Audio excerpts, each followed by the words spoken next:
Baseball's been good to I and my family. I never made big bucks like now, you understand, but we played triple headers in those days. It was a good life if you liked the sport and didn't mind going everywhere by train. When I was at my peak, you could put the ace of spades over the one corner of home plate, and I could pitch a baseball over the stem of that ace 9 out of 10 times. Sometimes 10 out of 10. I struck out Musial like I owned him, and Musial was the best hitter in the game back then. Every time I struck out Spanky, he'd spit at me, which I didn't appreciate that at all. He was a mean bastard, but he was still a lot better and a lot tougher than you have now with these millionaires. Somebody hits a triple now, they have to call time, and the trainer trots out to see if the poor little millionaire needs a stomach pump or hurt his little tootsie or maybe needs some oxygen. We played on grass, in the sun in those days, the real game. Nowadays, it's mostly all at night on wall-to-wall doormats with firecrackers and rockets and all that bullshit flashing all over the scoreboard like it's the end of the world or the 4th of July or something. It's all show business now. All money. Every time I tell that to Esther, she says, "Don't carry the league on your back, Lefty. It's just a way to earn a living." But there's still magic in the game. See this baseball I'm holding? Made in the Dominican. Cost maybe under $5. When I was playing, I'd take a ball just like this. I'd go into the Waldorf Astoria or the Drake, and I'd slip it to the maitre d'. Just like that, it gets me a table. It gets me whatever I want. Is that magic? Or is that magic?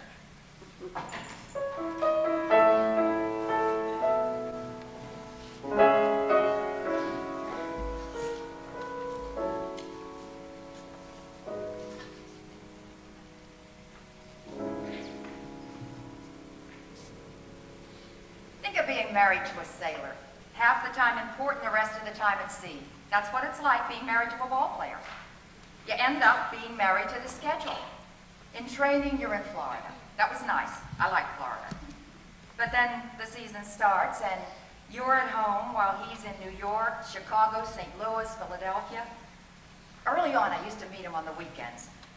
After the children came, I couldn't. We used to phone a lot at first, sometimes every night. We'd talk forever, and to hell with the phone bills. Then the calls were only for emergencies, family matters, things like that. The one thing about being left on your own is that you get good at it, whether you want to or not. You don't have a choice. You cope, you get strong. You even start to get proud of yourself. Of course, you'd still like him at home, but you can't deny you like it solo every now and then. Then it happens. Retirement. The day he won the game that gave him 200, he came home up and stayed up all night drinking beer and smoking the strongest cigar in the world and crying like a baby. I came down and I asked him why he felt so bad. I said, "Lefty, you wanted this to happen. You knew it would happen someday." He looked at me and all he said was, "Yeah, but now it's happening." Ever since that, he's home with me all the time.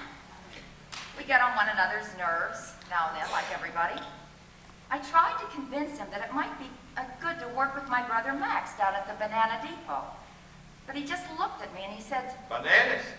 You want a 200-game winner to go down and play around with bananas?" I think of the old days sometimes. Then I think of all the times that I ate alone and slept alone. I don't know why I'm talking like this. I knew what it was going to be like when I married Lefty. I knew that baseball was his life. And all in all, it's been a good life. I can't complain.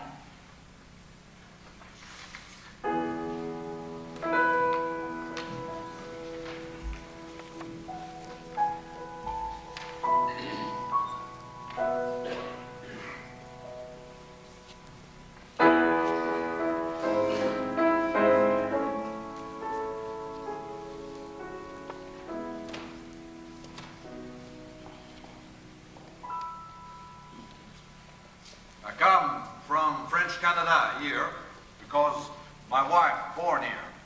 She speak no French, so why we stay in Quebec? We live together happy until after Dominique come. All the time my wife, she carried Dominique, She happy, not sick, not diseased, nothing. Even when Dominique born, my wife not suffer, not anything. Then, 2 days after Dominique born, my wife stand up from her bed. She put on her dress and her hat. And she walk out from the hospital. Walk out from my life, from her life, from our life. Walk out from life. We search for her everywhere. Police search for her with me. 1 week, 2 weeks, then 6 months, and 1 year. It's like she vanished from in front of our eyes. She disappeared from life.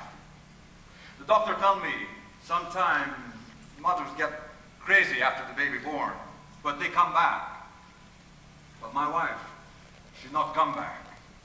No one know one thing about her now for 21 years. All those years I raised Dominique myself. I feed her, I wash her, I change her. When she grow to be a young girl, I teach her French Canada. I take her to see the baseball when Montreal play here. C'est moi, pour tout. Moi, Gaston, seulement. I ask you, how many men not go crazy when his wife walk out of his life and leave him with baby girl on his hands? How many men, I ask you, if I don't love my wife, I don't care where she go or what happened to her, but I love her, and she loved me. After we learned that Dominique coming, my wife tell me she want to make good baby for us. So, why she walk away after Dominique born? I don't know why, mon Dieu, make this happen to Gaston. 21 years I ask this question, and every year I wait and I wait. But Dominique, next week, she have 22 years. She looks so much like my wife, sometimes my heart stops. If my wife die, I accept. But my wife not die. Life take her away from me. Somewhere right now, she live. I know she live. Someday she wake up and she remember. She come back to Dominique and Gaston.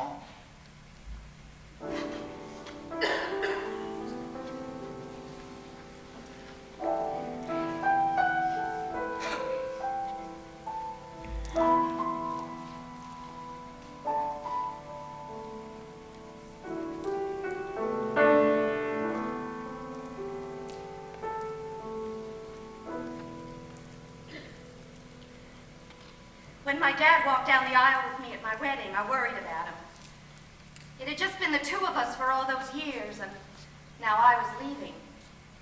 When the priest asked who were the ones to give me away, my dad answered in French. Ma femme et moi. Afterward, he told me he couldn't remember how he answered.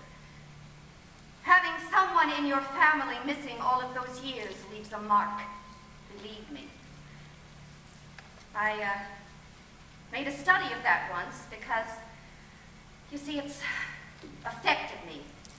It happened to my mother after all, and whether it was amnesia or whatever, she's been missing all my life.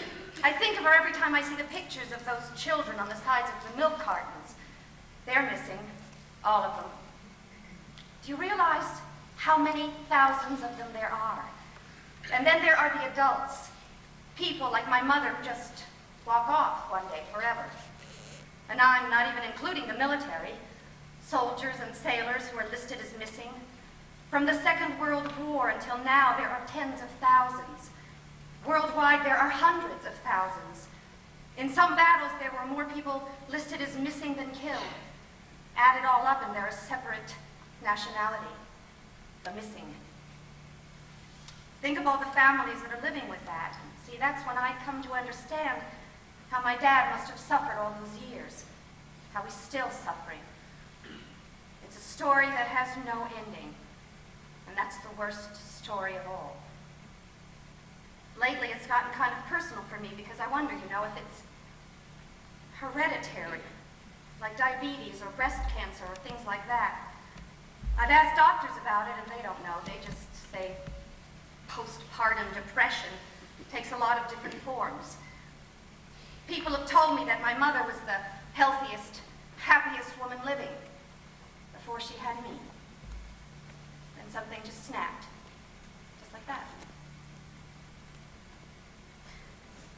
And that happened to me. I haven't told my husband or my dad how I feel. I mean, I suppose I should, but I'm so afraid. Would they just start to look at me differently? Would they have to live with the same fear that I have? Would it ruin my marriage? It just scares me so much that I just start to shiver. What should I do? What would you do?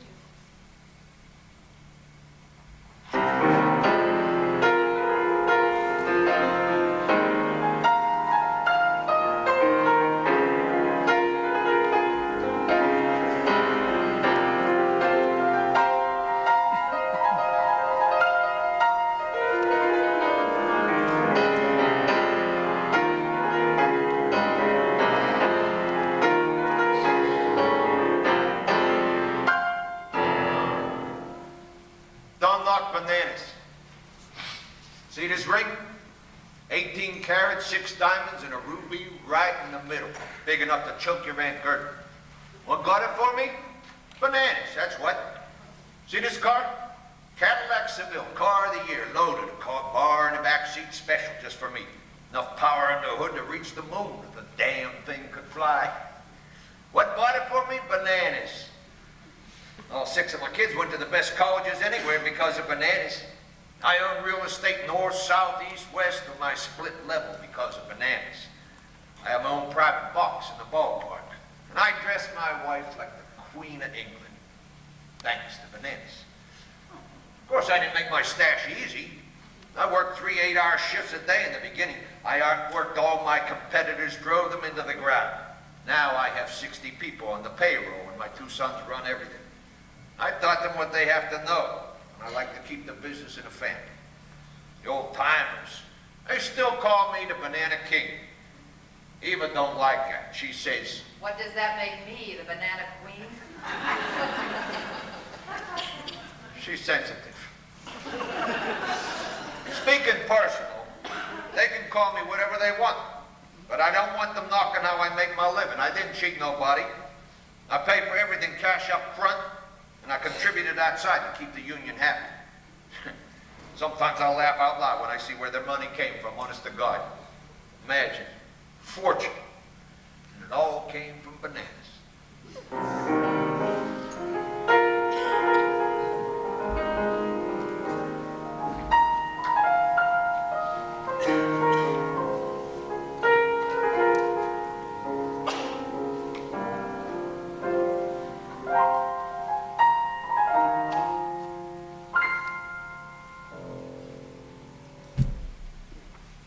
Buying these things. I have 2 closets filled with fur coats. Minx, silver fox, sable. I keep saying, Max, how many coats can I wear? He just laughs. I think it gives him a kick to buy them. We have a condo down in Sarasota. Twice we've been down. Twice in 6 years. I keep saying, Max, why are we keeping it if we're not using it? He just laughs and says, it makes me feel good. Feel good to own property in Florida, so what the hell? What's wrong with that? Whenever he has someone for dinner, the talk is always business. Business, business. Bananas, bananas, bananas. I get so sick of it sometimes that I want to jump out of my clothes, and that's the God's truth. When we're alone, I tell him, Max, we're one-way traffic. We need to have a little poetry in our lives. But he looks at me in that way of his and says, Last I heard, poets were starving to death. What do they have to say to us? He misses the point, and I can't make him understand. I don't want things, just things. When the children were growing up, I kept busy with them, and it wasn't so bad. But now they're out on their own, and I'm at home. I tell Max, it's just the 2 of us now, honey. And he looks at me in that way of his and says, Nothing new about that. It's always been the 2 of us. You see what I mean? He keeps missing the point.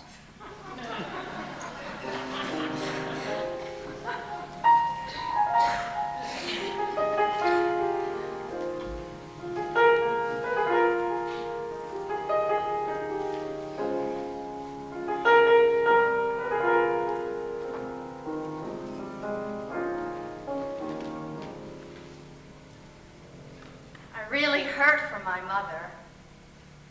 She's never told me a thing against Pop, but I can see how lonely she is. It's not that Pop's cheap or anything like that. If Mom wanted the Washington Monument, Pop would find some way to get it for her. But he doesn't understand her. Doesn't understand what a woman needs. And I just don't mean sometimes. Gifts can only go so far. You know the old saying, it's not the gift of the lover, but the love of the giver. Well, Pop never learned that, or else they forgot it. He's just one of those men who's identified himself with his job. He puts everything into it, and then he doesn't have anything left over for just being himself. He can't give of himself, so he compensates by giving things, all kinds of things. You know, I look around and I see a lot of men like that. In fact, I think most of them are like that. They don't understand the intimate part of life. I teach Spanish, and the Spanish people have a very special part of speech reserved for the family, and then another part of speech for the public. It's the difference between thou and you in English. We don't use that anymore except in church, but it really would make a difference, I think, if we could bring it back. Whatever we do in public, we do to support the intimate part of our lives, the deep part. Well, anyway, that's what I think. And Pop can't make room for that. And Mom's starving for it. It just kills me to see them like that, but what can I do?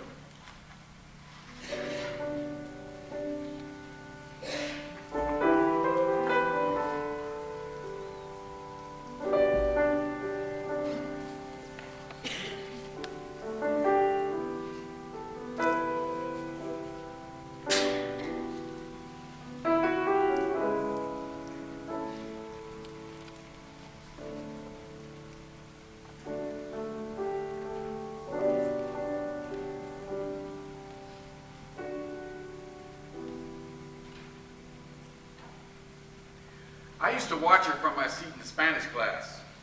I took the course just as a filler, but she really loved Spanish. She never gave me a tumble, but a day doesn't pass that I don't think about that girl. We talked just once, and she told me, I want, more than anything, just to teach Spanish.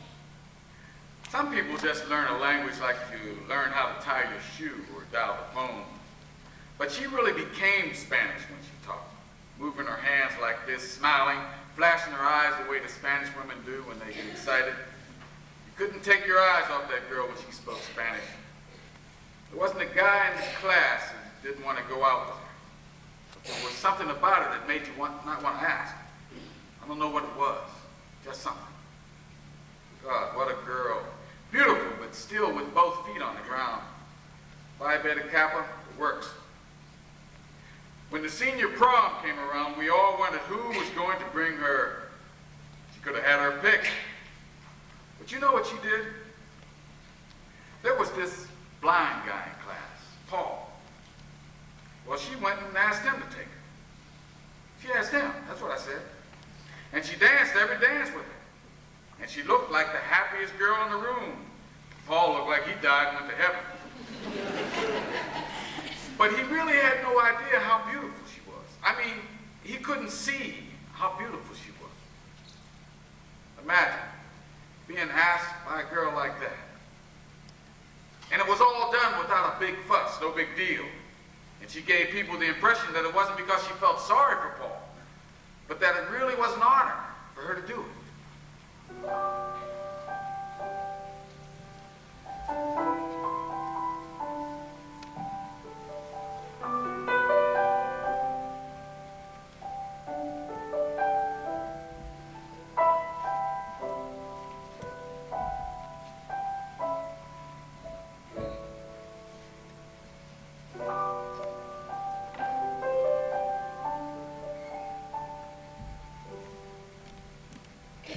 You learn to rely on yourself when you can't see. The worst thing is when people try to help you and you really want to do things for yourself. You don't want to offend them, so you say no, and you hope they understand, but you know they don't. There's so much they can never understand. Once a writing instructor asked us to describe something that we considered beautiful. Well, most beautiful things are things you can see. Everybody agrees on that.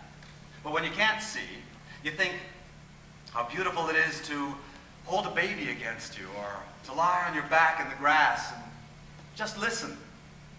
Only Betsy really understood what I meant by that when the instructor read my paper to the class. She told me that when we were dancing at the prom. I really didn't want to, but I finally had the courage to ask her why she asked me to take her to the dance. I wanted to know if it was because she felt sorry for me, because if there's one thing I can't stand, it's that. So she told me. Listening to your idea of what's beautiful made me change my way of looking at everything. That was the reason. Simple as that. And then she kissed me right out in the middle of the dance floor. And she told me that she thought everybody in the room was blind but me. There hasn't been a day since that I haven't remembered that. After she died in that plane crash in Barcelona, I thought about it more and more. It was, you know, her gift to me. I'll never hear her say it again. No one will.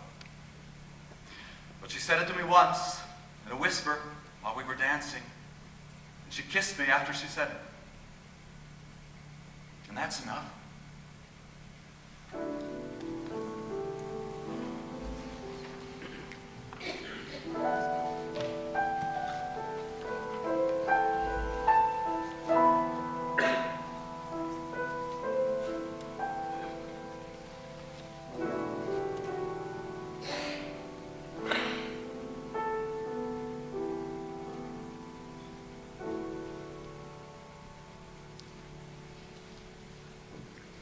Some people are so narrow-minded they can look through a keyhole with both eyes at the same time. I can deal with people like that, but these people are plain blind. B-L-I-N-D. So what if I wasn't born here? I know money, and money is fungible. I offered my expertise gratis. I explained to them how the city could broaden its base, build floating island malls on the river, bring in the Blue Angels for a sky show, even get Liz Taylor to come here and hawk her perfumes, whole line of them. I have the right connections on both coasts to do that. Were they interested? Not on your damn life. What do they know about promotion? They think small like all the shanty Irish and hunkies and dagos and kikes and all the rest around here. Now, if I was some Afro-Americano, oh, then they'd listen. Then they'd have to. They'd be afraid not to. They're just prejudiced against me. And all because I wasn't born in this town. They hold that against me. I told them they better listen or they're going to go down the tube like Newark or Detroit. I warned them. They're prejudiced as hell. You've got to be from the neighborhood. If you are, they listen. If you're not, they don't. Prejudice, that's all. Prejudice now, prejudice tomorrow, prejudice forever.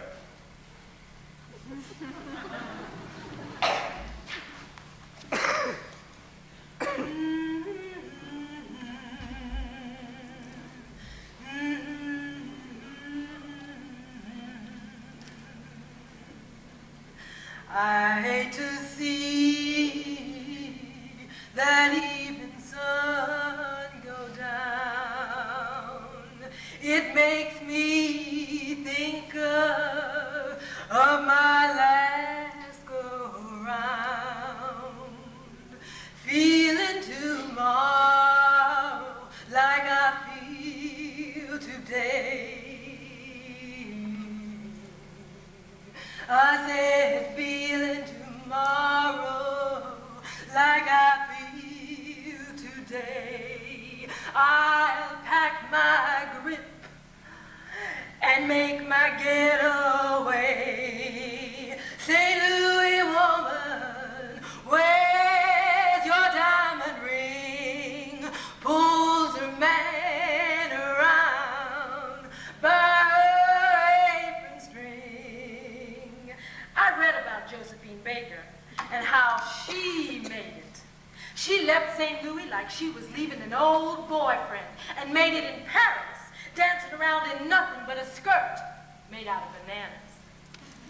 She said she shook the dust of America right off her feet. But in Paris, she was something.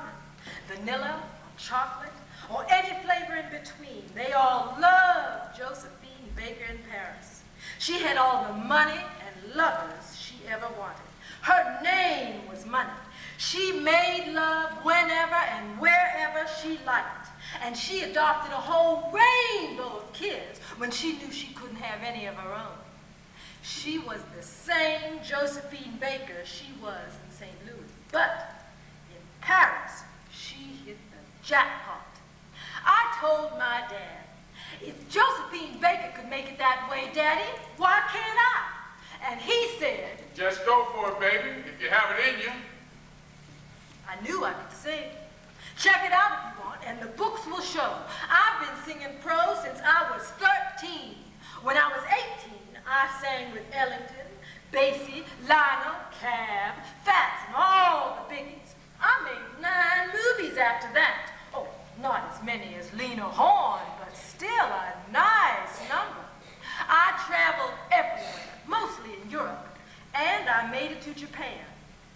When my dad died, I came back here for the funeral. I was hot then, so they gave me the best suite in the best hotel downtown, complimentary. This was the same hotel where my dad shined shoes for 37 years, 10 months, 3 weeks, and 1 day. I felt like running the bill up to 4 figures just to get even. Everybody's entitled to settle accounts, so what the hell? But nothing ever evens out. Still, life's been good to me. I have a hot single on the charts, a hot single at my age. My race of people look up to me. Anything I need, I can get with a phone call. I have 2 houses in the States and an apartment in Monaco. I'll settle for that.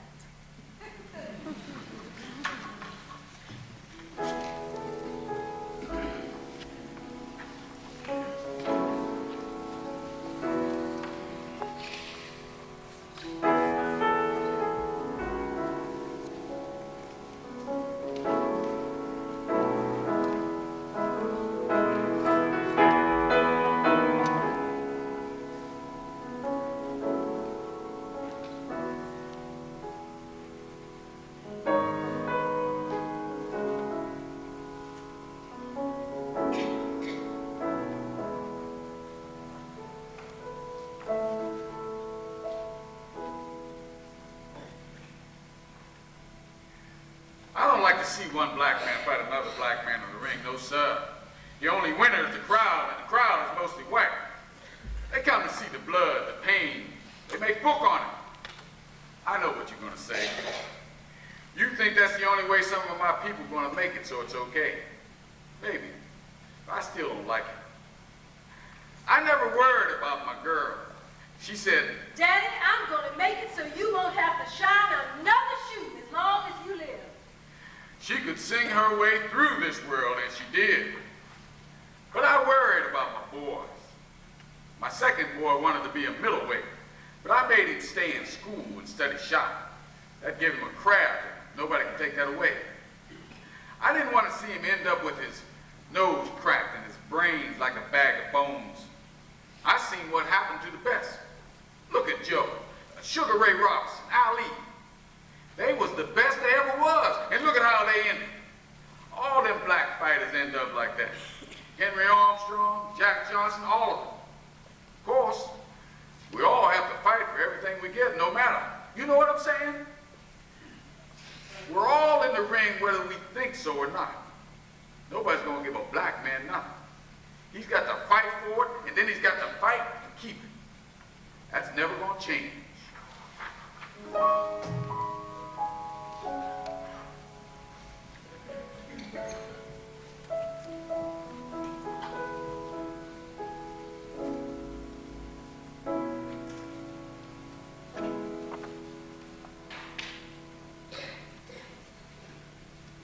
If you run a business, you run it on dollars and cents.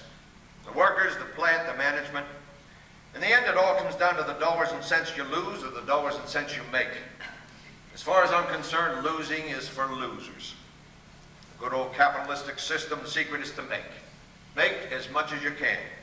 And you can do that by saving or by cutting a profit. Either way, it's a profit. Money you don't spend or money you rake in.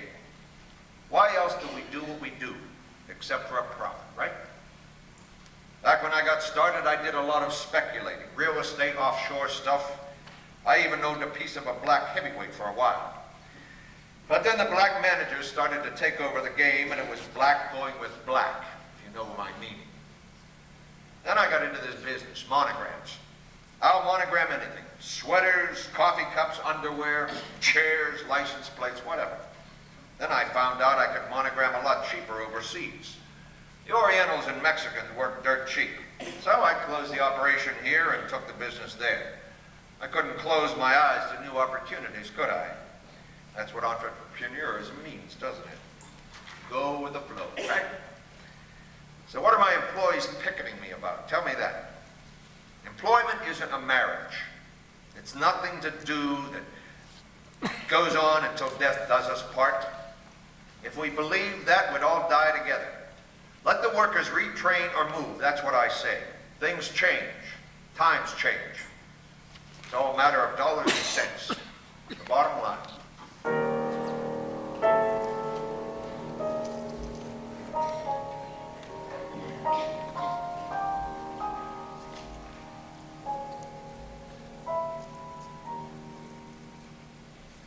My great-grandfather started this business, and my father and his father ran it and made it what it is. Mattress covers, the best mattress covers. At one time, more than 2,000 workers were on the payroll, and there's not a single labor dispute in the history of the whole plant. And most of them was chalked up before unionism, before collective bargaining, before enlightened self-interest, and all the rest. And it always worked, because my dad was fair, and his dad was fair before him. The workers trusted them. But times changed, and it reached a point in the country when the workers needed more to rely on than the goodwill of the people who paid them. For a long time, my dad was hurt by that because he took it personally. I tried to explain to him that the workers were entitled to some say. Their investment was their sweat, and that's just as important as money. After a while, my dad came around. Now, capital is only half of the question, and a small half. The rest is skill and dedication to the job and turning out good work, and reliable workers give you that. It is all they have to give. It's their capital. And when my dad died, I decided to go a step further. I made the workers co-owners in the business. They share in the profits now, and the books are wide open for anybody to see. It's good for them, for me, for the business, for the country. And it's not going to change as long as I'm here to say so.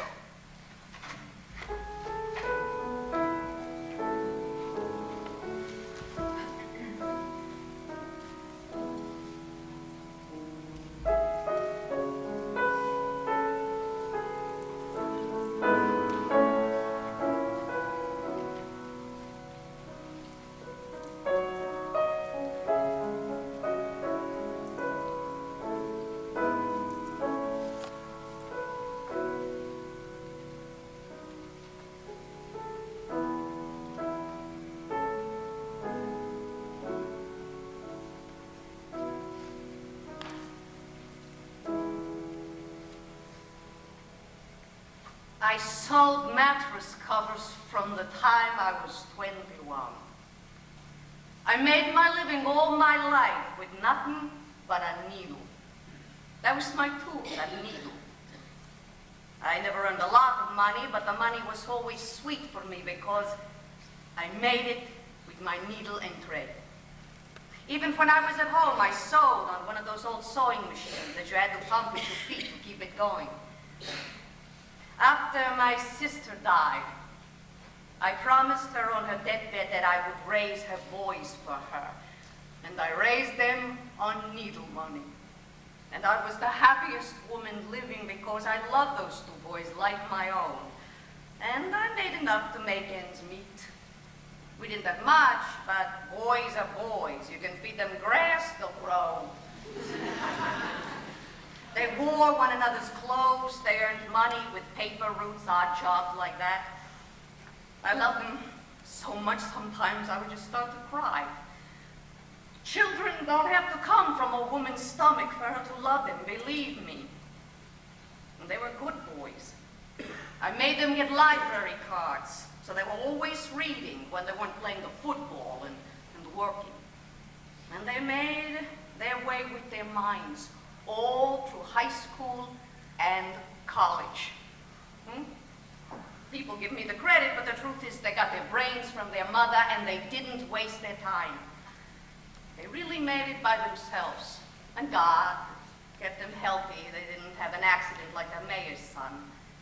Do you know how happy a woman can be when she sees the children of someone she loved become what she prayed they'd become? There aren't words to describe it. I still sew on my sewing machine once in a while, but my working days are done, and my heart's caving in on me. I feel it getting a little weaker every day, but I'm not afraid. I'm ready. Everybody told me that the boys would forget me after they got married, but they didn't. And they're both married good girls, and they take turns looking in on me, having me over for dinner. What more can a woman like me ask out of life? I raised my two young intellectual boys into two good men, and I thank God every day for that. I get on my knees, I thank him every night. I feel I did something with my life.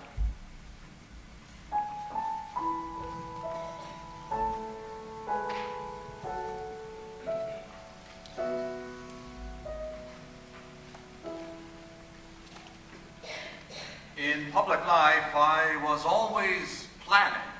Even after I was elected mayor, I kept on planning. Well, you have to do that to keep ahead of the competition. But after years of that, you start to think that planning is everything. Well, I'm through with that. I'm sick of that. I don't even waste my time talking to people who think that they can't live unless they're planning something. They just take the future for granted, like it's something that they have coming to them. Well, all it takes to change that is to have one thing happen. One thing that you never counted on. I was coming out of the cellar when I saw Buddy on his bike across the street. He waved at me and he started to cross.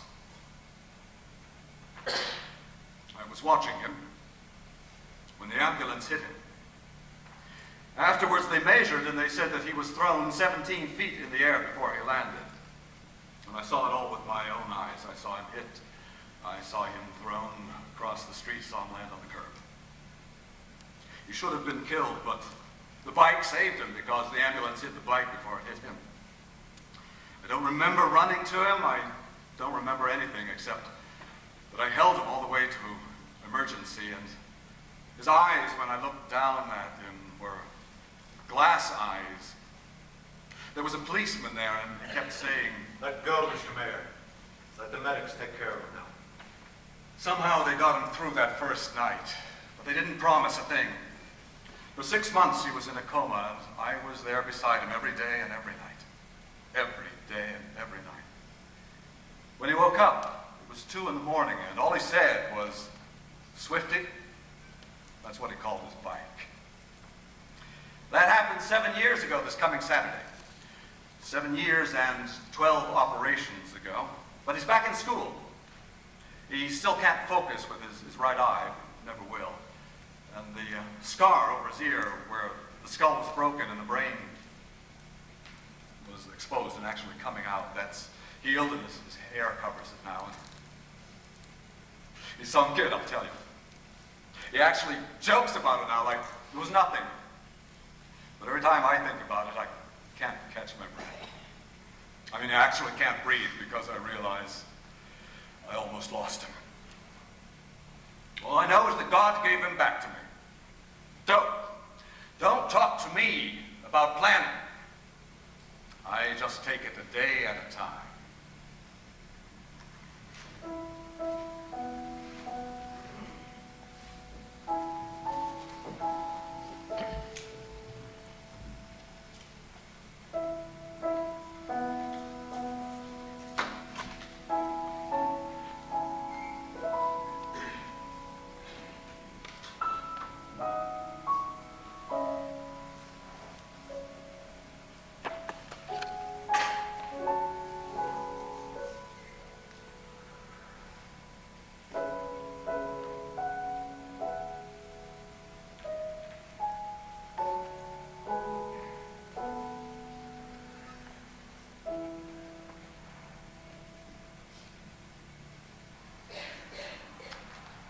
wasn't much to look at until after college.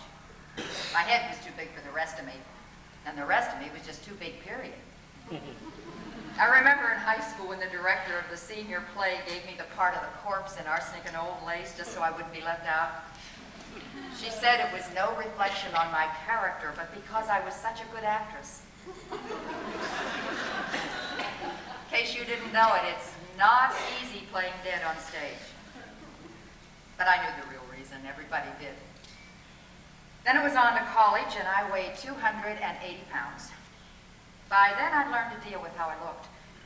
You may not believe this, but ugly girls don't have as many problems as pretty girls. I was ugly, so I know. Ugly girls know what they have to cope with, and they adjust.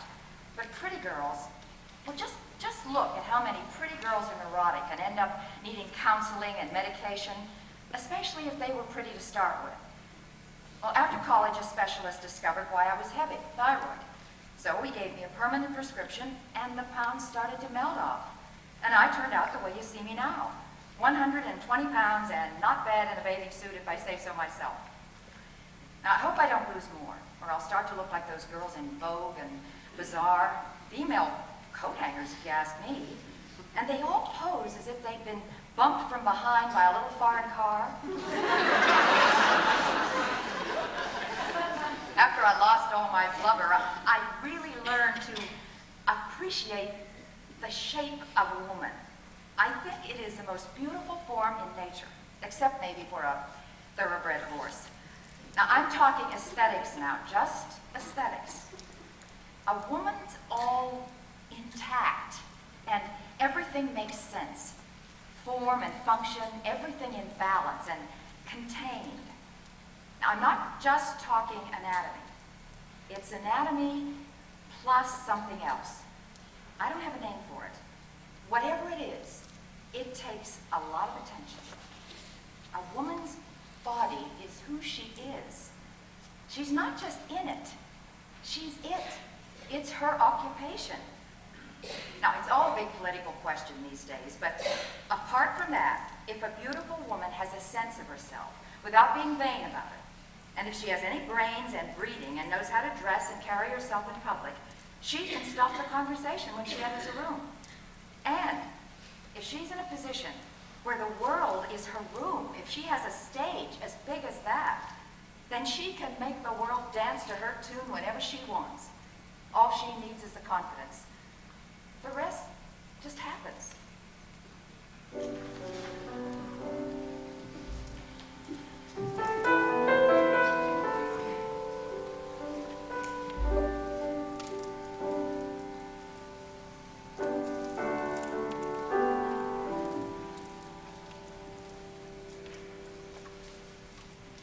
I could run.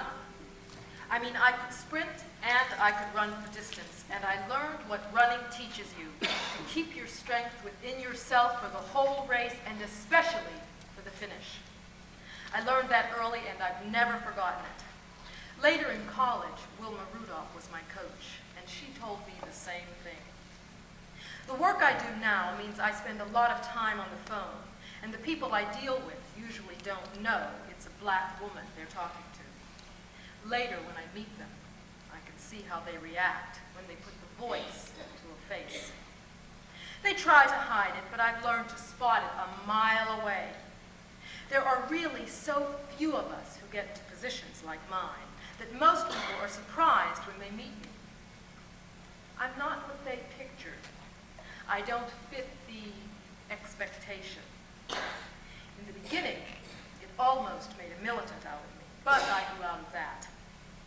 I remembered what I learned as a runner. Just pace yourself, and don't be distracted by anything that takes your mind away from the finish. But in time, I even grew out of that because I realized that victories aren't the answer either. The answer is solutions, and victories aren't always solutions. In fact, victories are rarely solutions, but genuine solutions are always victories. I've been criticized lately by people of my own race because I'm not strong on black history and black English and all that goes with it. I say an end to ghettos, and not just physical ones. For me, there is only history, only culture, only people. We're not a country founded on hyphenation, black Americans, Irish Americans, Italo-Americans. What happens if the mix reaches 6 or 8? Do you call yourself a Greek, Czech, Cherokee, Welsh, Swiss, black, Hispano, German, American? It's ludicrous. If Thomas Jefferson were alive today, he'd have the laugh of his life. There's no blood basis for citizenship here, never was. If you're a citizen, it all comes down to your belief in the Constitution, and that's it. I tried an experiment with 50 of my trainees last week. I just asked them, what's your nationality? I got 50 different answers. German, Hungarian, Slovak, German, Irish, Italian, Swedish, English, Greek, and so on. There wasn't a single American in the group. I told them that. They said I misled them by asking them their nationality. I said, I always thought that nationality meant the nation that gets your allegiance. What flag do you salute? Then I asked them what they would write on their passport in the space marked nationality. And that ended it. But that was not how they responded at first, not at all. They thought first with their blood, not with their minds.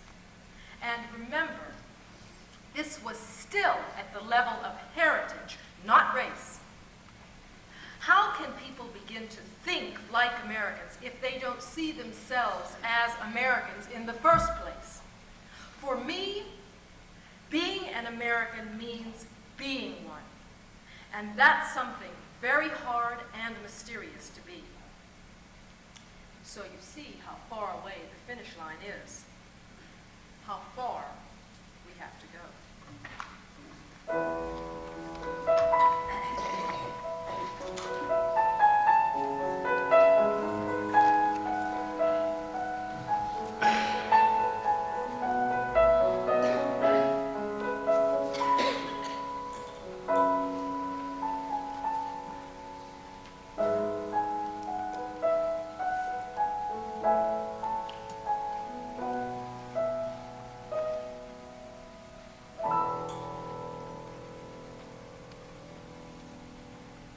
Work makes you tough.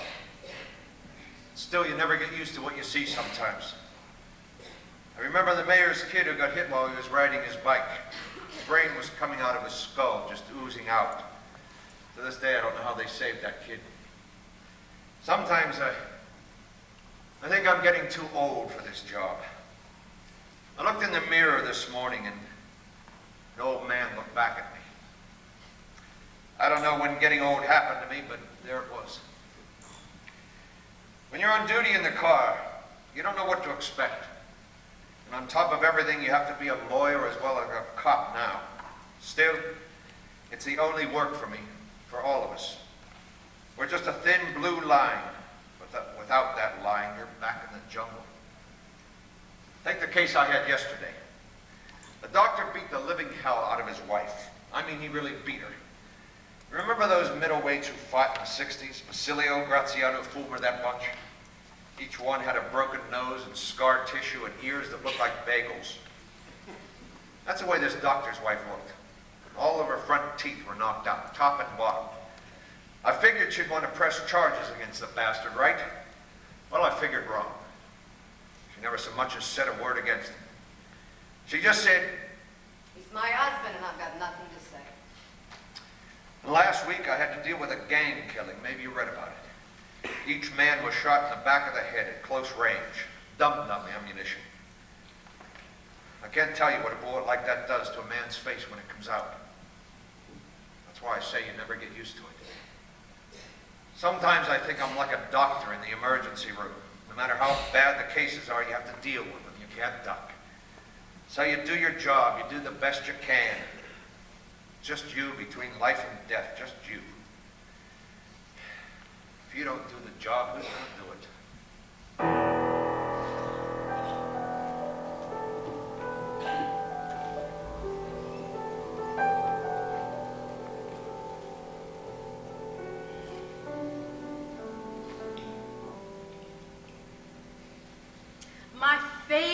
time is spring. The forsythias bloom, and then the crocuses, and then the tulips, and then the azaleas, white, pink, lavender, red azaleas. I swear they take my breath away, all that color. And when the weather gets warm, the children play field hockey, and I can watch them from the window. I love the sun. I love to go out when someone is free to go out with me. It's dangerous to go out alone these days, you know, and I think that's just terrible. Isn't it a shame that here in our own country we can't go out? The summer's the only time for me to go. In the winter it's so hard. Besides, I have to use that freight elevator. My wheelchair won't fit in the regular one. I stay indoors from Christmas to Easter. But spring means watching all those colors happening. Children playing and people walking and talking outdoors. Oh, it makes me happy to see that. And then I read about all the violence that's happening, and I can't understand why people do that. Don't they see how much beauty there is in this world? Isn't that enough for them?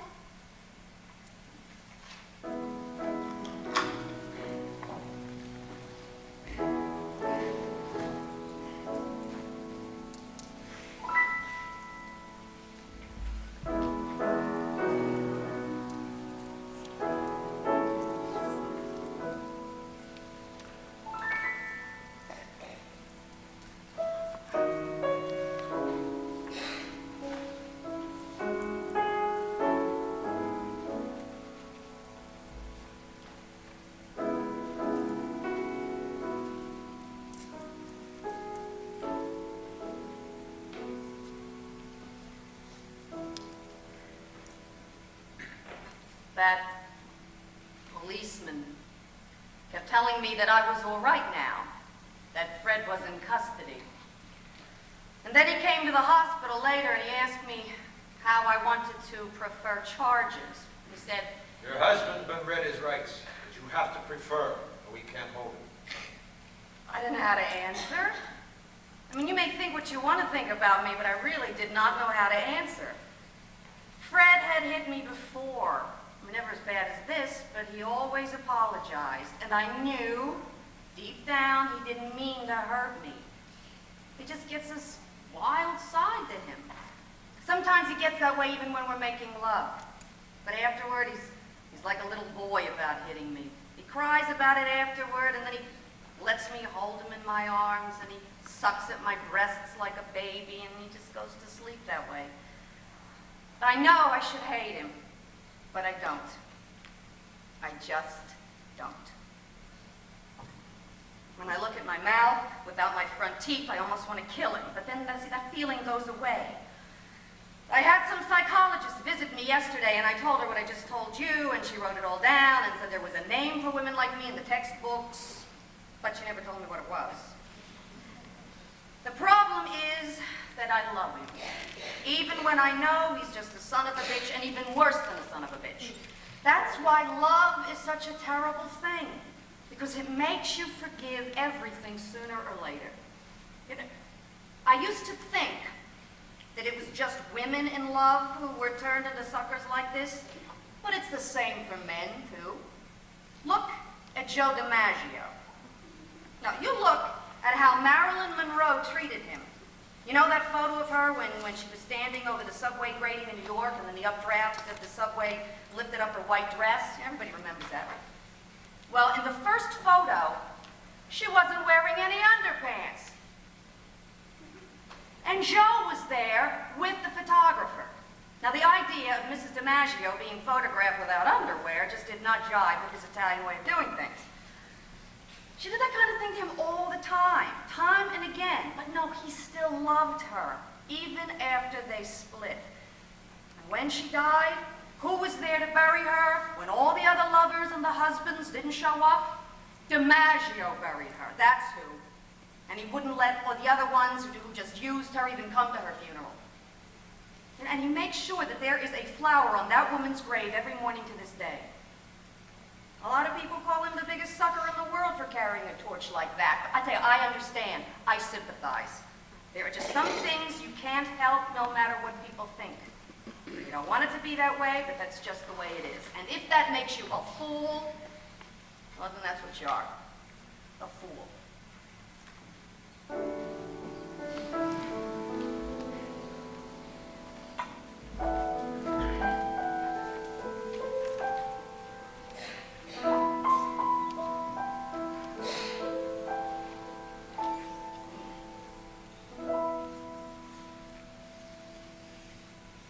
They call me Spats because I used to wear spats.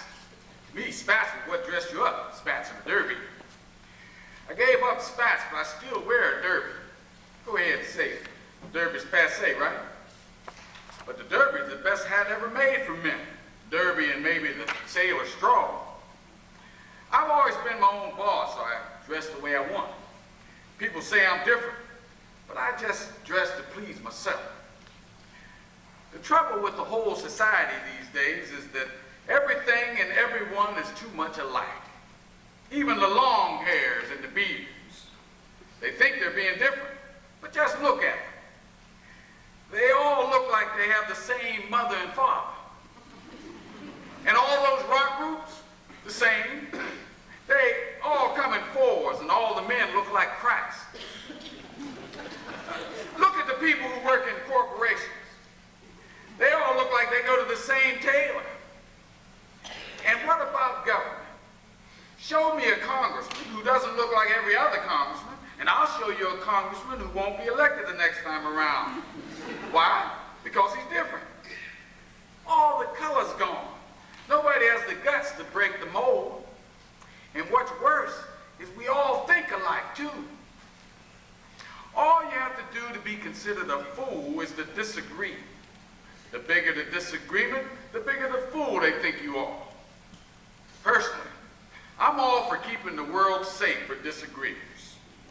The way I look at it, we all have a specific number of years on this merry-go-round to be different, which means to be ourselves since we're all different to start with. As soon as you die, you start turning into a skeleton. And all the skeletons I've ever seen look alike. Even a mother couldn't tell her own son's skeleton from any other skeleton. And that's what we're headed for.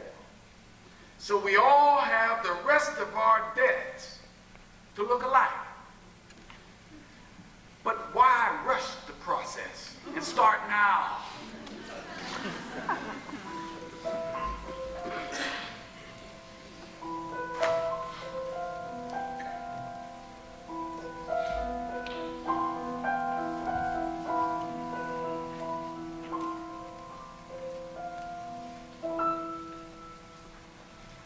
In 1958, when I was elected to council, I was accused of fixing a vote, which I didn't do it, I swear on my mother's grave. But they was out to get me hook or crook, and they packed the chambers with their hacks, and so I started my speech with the line I got from, I think, Shakespeare. Oh, what fools these morons be. Well, that got their attention since they figured anyone who knew Shakespeare wasn't as dumb as they thought in the first place. Then I went on. I told them, if they want to be all good and holy and all that crap, they should run for Pope, not city council. Council's for people, you know, get things done for the voters. Then I sat down, and up stands, guess who? And he keeps accusing me of fixing the vote. And I finally told him that if what he said was true, then this was something council without a doubt must perhaps absolutely maybe investigate. But he just drones on, and they end up putting together a resolution censuring me. Well, that did it. They were accusing my character on that one, and I don't take that from nobody. Once people start believing insinuendos about your character in this game, you're done. So they take a recess, and I meet guess who in the joint. And we're both facing the wall and taking a leak, and he's acting like I'm invisible or something. Well, I happen to know he wants to be council president more than he wants his wife on Saturday night. So I tell the wall while I'm standing there that I just might not vote against a certain guess who for president if his whole censure business is dropped out of sight. What he doesn't know is that I know he needs only one vote. That's all I say. We zip up and leave just like that. After that, it takes only 10 minutes to get the censure off the books, courtesy of guess who. Then the vote for president comes up, and it's a dead tie, and I'm the last vote. And I frown, and I fret and all that, and then I abstain. Yeah, abstain. I didn't lie to the man. All I said was that I wouldn't vote against him, right? So we've been without a president for 3 months. Every time they take a vote, it comes out the same way. A tie, dead in the water. So last night, one side has a meeting with me and asked me to change my vote. I said, no, never. Then one of them asked me if I want to be president. He says that his side would support me to break the log jam. How do you like that? With their votes and my vote, I'm in. Imagine the look on guess whose face when he hears that.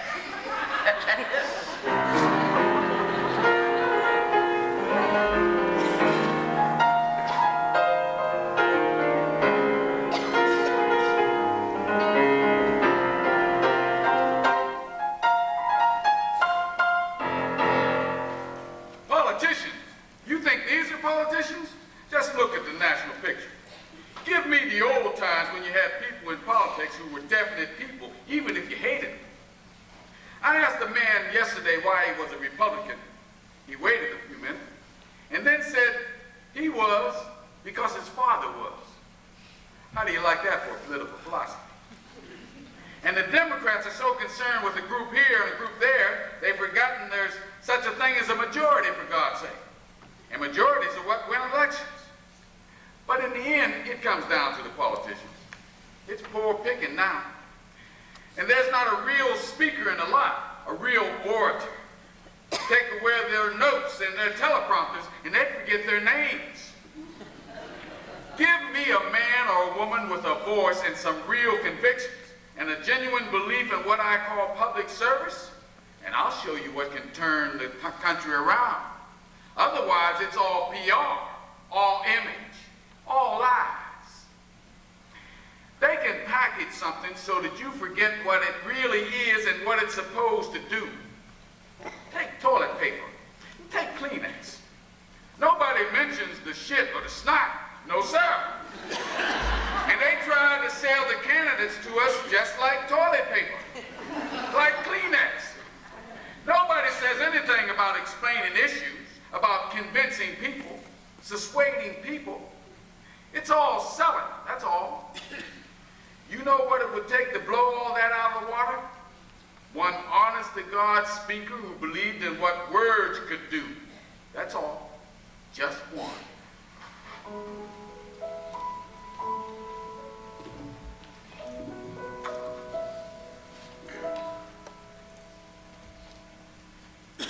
I waited for 2 hours on that bridge. They said on the news that he'd show up, and I wanted to see him up close. There were some youngsters from a Catholic school beside me with a couple of sisters, but the rest were just people like me taking a long lunch hour. Then, all of a sudden, here he comes with 2 policemen on motorcycles out in front, and a lot of politicians from downtown in the back seat waving and smiling and trying to be part of the act. But he stood out with that smile, and with a lot more red in his hair than I ever thought. And his skin was really dark for Irish, maybe tan, I don't know. But good looking as hell, good looking as a movie star, but a movie star with brains. When I got to the park, he was already speaking, and everybody in the crowd was so quiet that it made me think it was church. But he got them laughing after a little while, the way the Irish can with that way of theirs. And by the time he was finished, they were cheering like people at a football game. He hadn't spoken that long, but he was the kind who felt what he was saying. It made you feel it. God, he had it all, that man.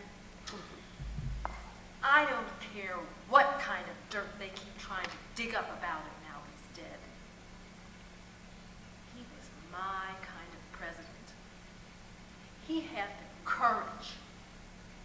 And I think he would have done some good for people like us. He didn't last. God rest his soul. I don't go near the park now, if I can help it. They have a statue of it there now. Oh, it's all right. I mean, you know it's him. But it's just metal to me. It's not flesh, blood. Every time I look at it, I get choked up. And then it all comes back so real. I see him standing there with all those old geezers sitting behind him, and he's talking like he really means business. And then he stops, and he smiles and waves, and the wind is blowing the hair in his eyes before he pushes it back.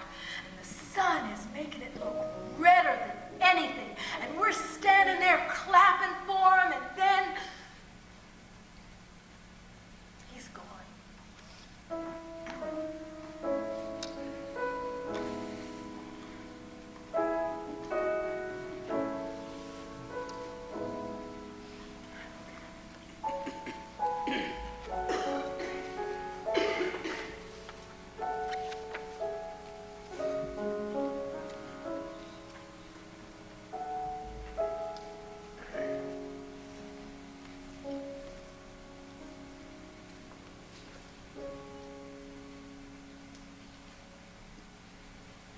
Nobody forced me to be a plumber, but I'm proud of my work. For a long time, I thought I'd be an accountant. In fact, I'm a fully qualified CPA. I do my own books. But pushing around a lot of numbers every day wasn't for me. I wanted work that kept life going. I said that to my friend Dante, the shoemaker, yesterday. Dante tells me, Hey, stop. What are people going to do without people like us? We the ones who fix. all right, you can smile if you want, but what's the most important thing in your life when you don't have water? Or when the toilet won't flush? What? Go ahead, answer me. You can't do anything until stuff like that is taken care of. And I'm the one who does it. My work really matters. It holds things together.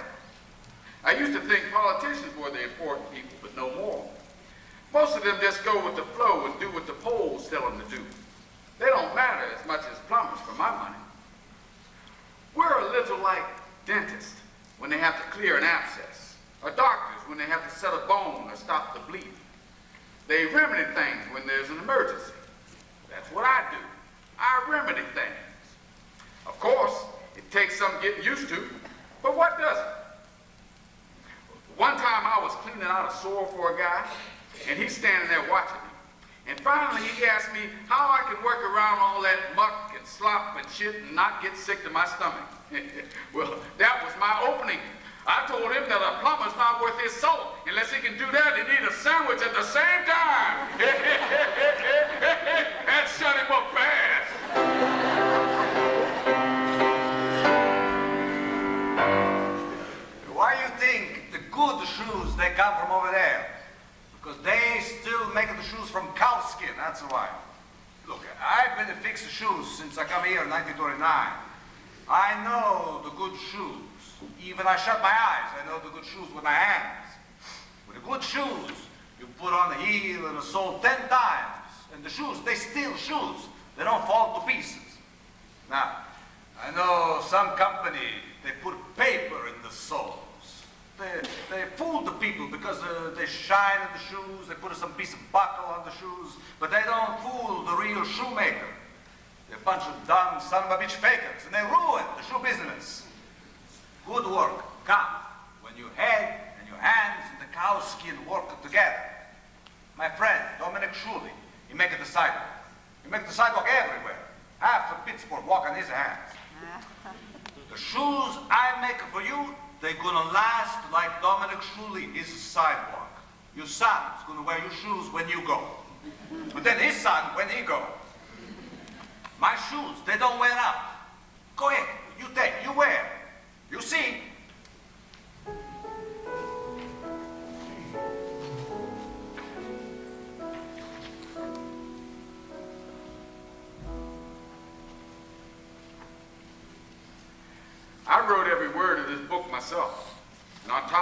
made the paper, and I made the ink. That's right, I made the ink and paper. And I printed the book on that press. Look close and you can see where the letter bite into the paper. That's printing. And I bound the book by hand, and I tooled the leather. That makes it my book. I get catalogs from some of these book dealers, and they're just a bunch of thieves. It's just a racket. Like art museums, they're just a racket. They remind me of warehouses, and they run like banks. The truth is that half the stuff they have was stolen or picked up from chicken feed in Egypt or Europe.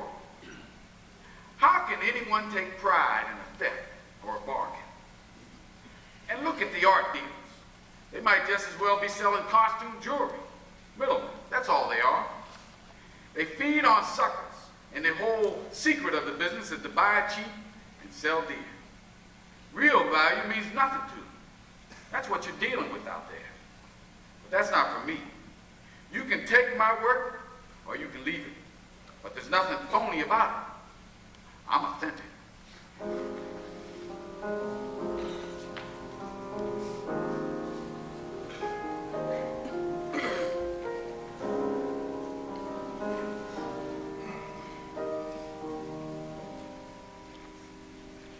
Over the years, a lot of people have asked me if I believed in the innocence of my clients. And I said that their innocence was irrelevant. All that I'm interested in is verdicts, and a verdict of innocent, you understand, does not exist in the law. All that matters is guilt and non-guilt. And the rest is between the client and God, as far as I'm concerned.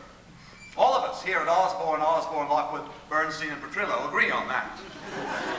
My duty as a defense attorney is to make it as difficult as possible for the prosecution to persuade a jury that my client is guilty beyond the shadow of a doubt. Whether my client committed a crime or not is beside the point. The point is that a plea of not guilty permits the law to happen. Witnesses, evidence, cross-examination, verdicts, etc. And lawyers are the ones who govern these proceedings. A plea of guilty would eliminate all that. It would make lawyers irrelevant. And, in the process, it would deny the client the full protection of the law. Now, the result of a full trial may or may not be justice, my friend, but it is the law that is served. To be perfectly frank, the main purpose of the law is to keep injustice from happening. Now, most laymen don't understand that, believe you me. But all of us here at Osborne, Lockwood, Bernstein, and Petrillo understand. Now, there may be some guilty people walking the streets because of us, because our defense was stronger than the prosecution's case to convict. But there are damn few guiltless people in jail because we failed to defend them, and that is for damn sure. Well, of course, there are some bleeding hearts who say that our fees are too high. Well, I admit we are not cheap at Osborne, Lockwood, Bernstein, and Petrillo, but remember, we're not talking justice here, we are talking freedom, staying out of jail. Who can put a price on that? How much is a not guilty verdict worth to you?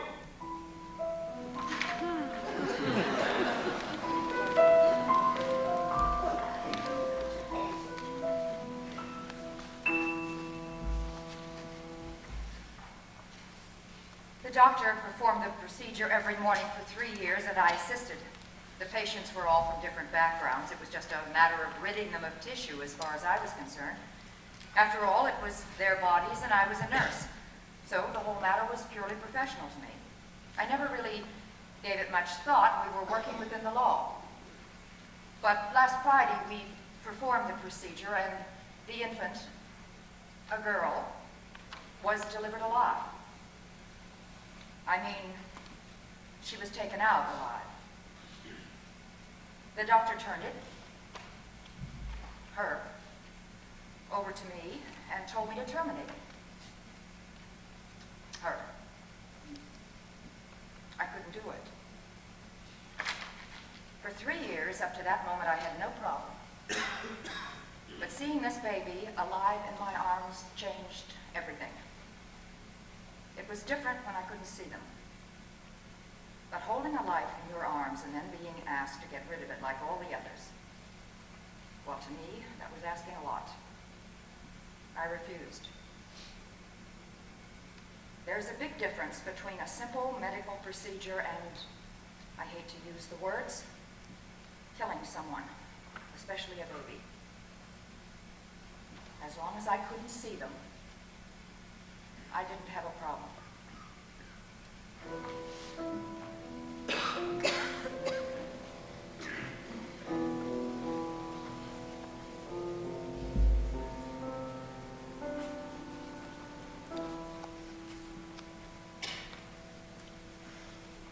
Maybe I was just too young. Maybe it was just as simple as that. I was like most other girls. I wanted to get married. Bruce was really the first person I was serious with, and I thought I was really in love with him. We liked a lot of the same things, and we had a ton of friends in common. It just seemed perfectly natural that we would get married, and we did. Looking back on it, I really think that we knew one another really too well before the wedding. I mean, there were no personality surprises to anticipate. We were what we were to one another, and that was it. No, that's not the truth. The truth is that I misread my own heart. I told myself that I was in love with Bruce, and gradually I came to accept it. Of course, if you have to tell yourself that you love someone, or that you ought to love him, then that's one sure sign that you don't. But in the beginning, I didn't understand that. We weren't even married a month, and I realized that I really didn't love Bruce. I mean, I didn't feel what I thought I should feel. Our time together was, what's the word? Flat. I could see that he was happy, but I was miserable. It's terrible when you know that you mean the whole world to someone who doesn't mean the whole world to you. So you start living a life of pretend to hide your feelings. You even do that when you're in bed together. You become a complete hypocrite. But no, you tell yourself that you're doing it for the right reasons. I was raised Catholic, so marriage means something to me. And after a year, I went to see a priest, and I told him my real feelings. Well, he told me the law. So I went on living my private lie and hoping that things would change and that I would start to feel differently.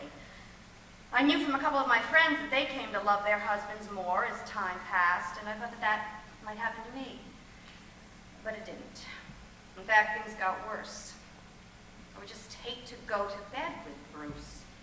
I mean, how can you be intimate with someone you don't love? And how can you let someone you don't love be intimate with you? That became the real moral question for me. The priest had told me to stick it out for fidelity's sake, fidelity to marriage itself. But I learned day by day that you can't do that. And when someone you don't love anymore is making love to you and you can't make love back, is that a marriage? Well, you can't be a hypocrite in your heart. It catches up to you. One day I just packed and left, and I went to live with my aunt. I had to. I reached a point where I just thought I was going to lose my mind. Well, the effect on Bruce was terrible. He had no idea of my real feelings, and he kept calling and waiting for me and writing me letters and having some of our mutual friends talk to me. And all I could do was just tell him the God's truth. And I could see what it did to him when I said that. And that made me feel absolutely guilty because I felt that I had ruined his life. Things stayed like that for a couple of years. I got a job, and I kept encouraging Bruce to date and to meet someone who was right for him. And finally he did. And it took such a weight off my shoulders because of what I said before that I just felt so guilty. He's remarried now, but I'm still the way I am. I don't know, maybe it's just in the cards for me to stay like this. I know what love isn't, that's for sure. But I'd give anything to know what it really is. I mean, to know what it is in advance. Is that asking too much? Does anyone know?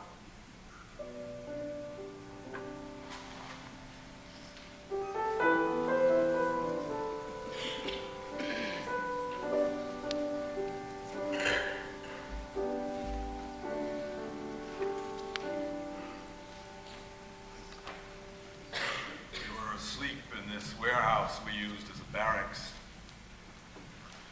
And we hadn't been in the country 2 weeks. That afternoon, we heard the president say that the war would end the next day. President's orders. It hadn't been tough duty, really. Of course, I didn't realize how big the country was until I got there.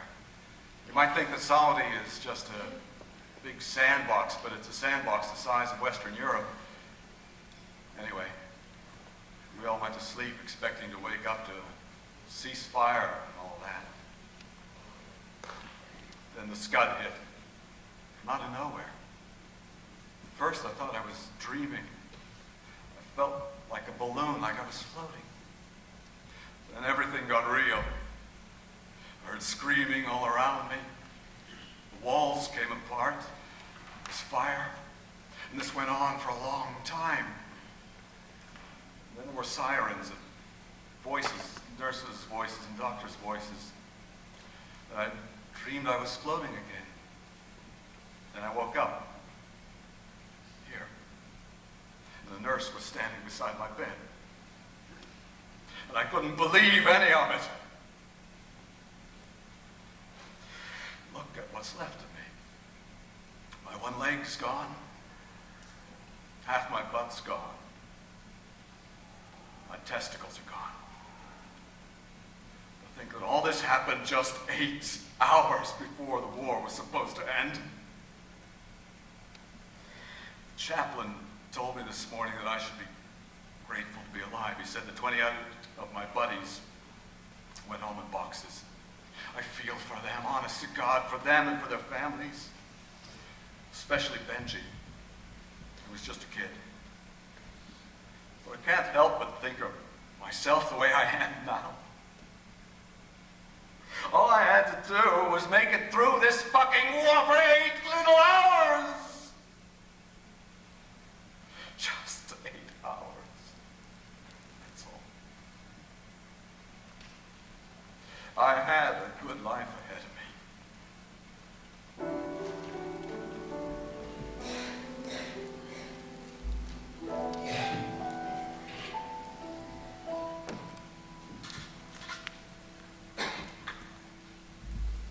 I knew it was about Benji when those officers came to my door. Before I let them in, I just asked if it was Benji, if Benji was gone. They didn't say a word, just nodded. I actually felt sorrier for them than for myself because I saw how hard it was for them to tell me. I'm Benji's grandmother. My daughter died 3 years ago, cancer. I thank God she didn't live to hear this news. Benji was the only one who could make her smile. He could do that. He could even make me smile. I wasn't happy when he enlisted. I asked him why he wanted to join. We weren't at war, but there was no reasoning with him. I knew he'd make a good soldier. Some things you just know. The president called me an hour ago, person to person. He told me that Benji died for his country in a good cause. I let him talk. I didn't say a word to him. He talked just like he talked during the campaign. I never voted for him or for the one before him, the actor. Finally, I couldn't hold back. I asked him why Benji had to be there in the first place. I even asked him a second time, and he told me that he knew how difficult it was for me, and that as president, he shared my loss with me as if Benji were his own. I told him that I appreciated the call, but that wasn't going to bring Benji back. I don't care if you call it God's will or bad luck or whatever, my Benji is never going to walk through that door again. But I can't understand why he had to go there in the first place. Why did he? Why did any of them?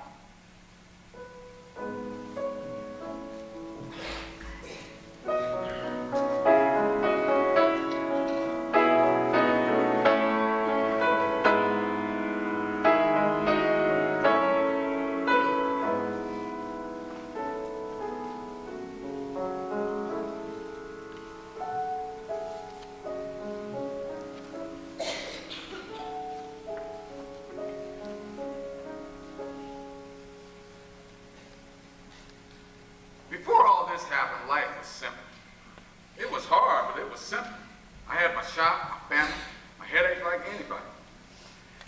But after I won the lottery, everything changed. It worked out so that I get $400,000 a year forever, something like that. Well, let me tell you what goes with that. I have friends now I don't need. My enemies hate me more. I tell my kids they still have to work, and they say, why? It's taken me a whole year to learn this. But let me tell you something, buddy. It takes training to be rich. You have to learn that your money's one thing and that you're another. That's the first thing you have to learn. But most people mix the two. My wife is always telling me that we're worth more now than we were worth a year ago. I tell her that it's all in the mind, that we're the same people. She's not convinced. She'll never be. She thinks she's better now because she has a maid. Better? Look at these pictures. Go ahead and look close. This is how she looked when we were working like hell just to make ends meet. Here's how she looks now. 50 pounds she put on in just 1 year. I tell her that she let herself go, and I show her the pictures, but she doesn't accept it. But I accept it. Pictures don't lie. She says, Can I help it if I like candy? Can I help it if I like people to wait on me? Why do you begrudge me that? Didn't I work hard all my life? Aren't I entitled to a little luxury? if you want to know the truth, I wish hell I've never won. Getting everything you thought you ever wanted isn't a blessing, it's a curse. Some people say I should be the happiest man living. They say I have it all. What do they know? Look at me. I've never been so miserable in my life, and it's not going to get any better.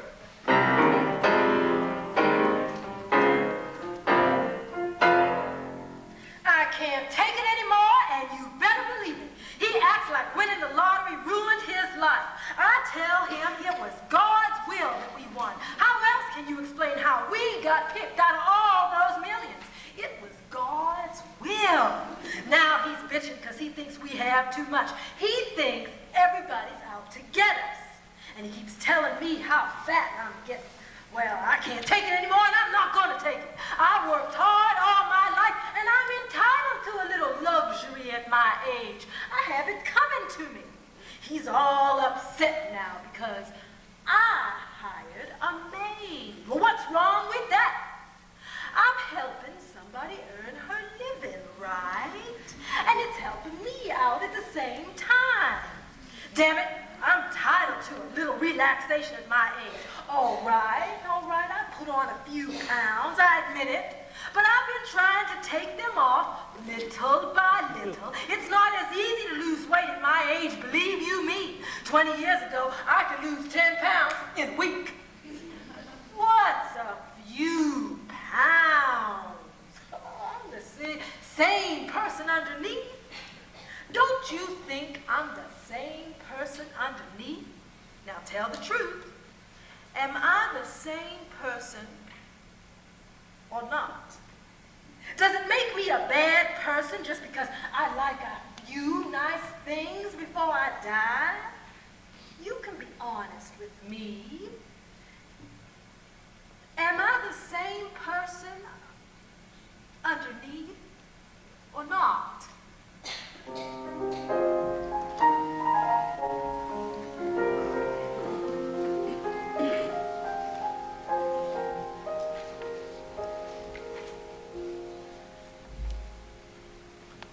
Every time I fly over this city, it's new to me, especially at night. Here I am steering all this power and tonnage off the runway and into space, and it suddenly occurs to me, the line between life and death for me is as fine as a thread. If anything goes wrong, I'm an inch away from violence. It's a hell of a responsibility when you think of it.